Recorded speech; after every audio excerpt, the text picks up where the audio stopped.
Dan Smalley, what you got for us here, brother? I'm gonna play your request, sir. Oh my God. So I'm gonna introduce this song. I'm gonna introduce the introduction to this song. I did ask Dan to play this song unapologetically because as a song, it's unbelievable. And as a story, it's believable. And I've listened to it so many times. There's not a time I've ever listened to it that I hadn't either gotten chill bumps or cried my eyes out the entire time. It is one of the best songs I've ever heard in my whole life. And thank you for playing it. Well, goddamn. What am I supposed to say now? Don't screw this up. No, he can't screw it up, buddy. I'm telling you. I've screwed it up. Would you? Man, listening. Do you mind talking about it a little bit? No, listening to Meg play Stardust, I was like, God, I've been there for sure. I know exactly where she is writing that song. I spent most of my 20s in that haze of not really knowing what's going on and just driving right off the rails most of the time. This song's about one of those nights. The last night that I put alcohol in this mouth right here. I used to black out a lot and do stupid shit.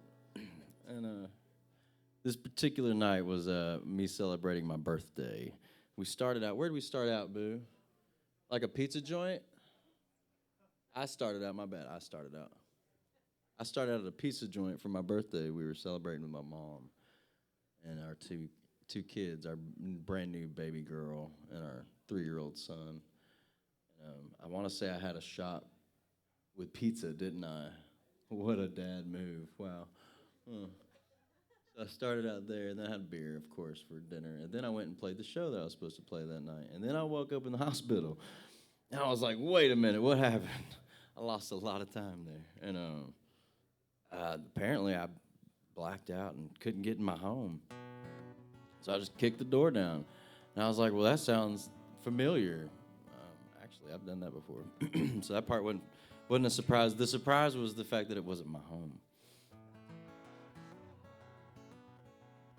The man that owned the home shot me with a .40 caliber pistol, once in the chest and once in the arm. And the cop pulled up at the same time because he had already called the police saying, hey, some dude's trying to get in my house. And so they pronounced me dead on the scene when the ambulance got there. And then they said I just kind of sat back up in the ambulance and started pulling stuff off. I was like, what's going on? And they're like, hey, man, we need to take care of you. I don't remember any of this. So I woke up in the hospital, and the doctors are like, sir, you're the luckiest son of a bitch we've met. If you don't know how you got in here, you have a very real problem. And I was like, man, I feel you. What happened? And they told me what happened, and I just felt very embarrassed and extremely shameful. The thought of like not being able to raise my children was the worst feeling on the planet. They're like, hey man, you need to really want to be here because you lost all of your blood, enough to die. And I was like, all right, cool, I'm here. And I committed to this lifestyle of just being here and being present and not needing anything. Hey, thank you.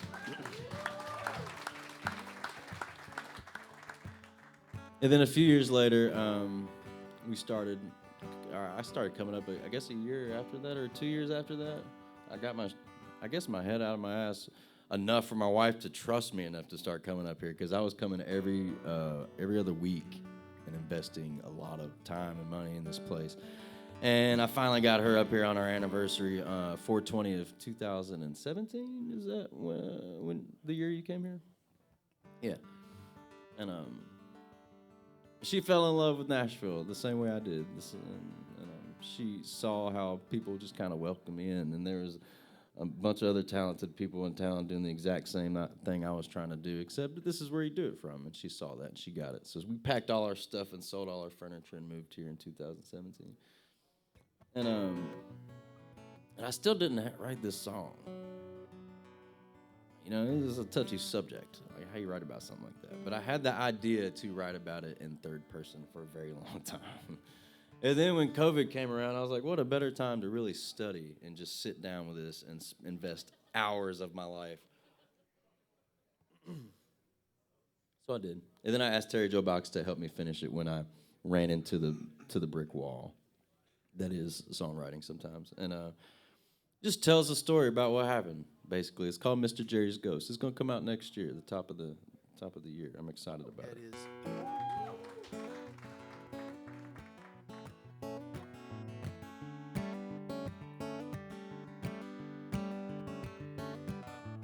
5 a.m. my baby cries. A handgun fires outside across the street. A woman wakes up from her sleep. He's been away since yesterday. She knows he's probably drunk and now she's wide awake, watching the lights flash out the window as she tries to calm the baby down, hoping it's not her missing husband on the ground. He wakes up with a hurting head, handcuffed to a hospital bed in a long line of people happy he's still alive. Pacing back his misplaced steps, one long instance wiped clean from his head. Now he might be better off dead, 'cause the headlines print the almost tragedy. Drunk man breaks in accidentally.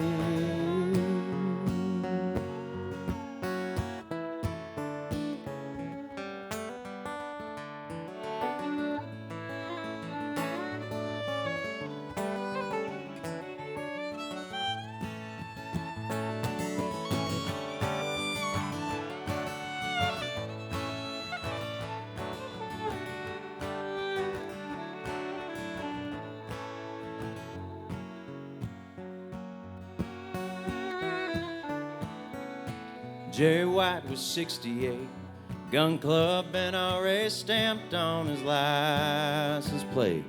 He dropped the charges the same day. He said he's usually a better shot. He said he might have had a second thought, hard to know for sure, with someone kicking down your door. But lucky for that boy, the bullets missed his heart, 'cause it's hard to recognize your drunk-ass neighbor in the dark. The young man paid the damage off, hadn't had one drop since those 2 shots. Supposed to kill him dead, somehow saved his life instead. But January brought a bitter rain. The sirens came, and this time they were just too late. Old man Jerry's heart gave way. Every morning the boy stares down the road and says a prayer for Mr. Jerry. Go.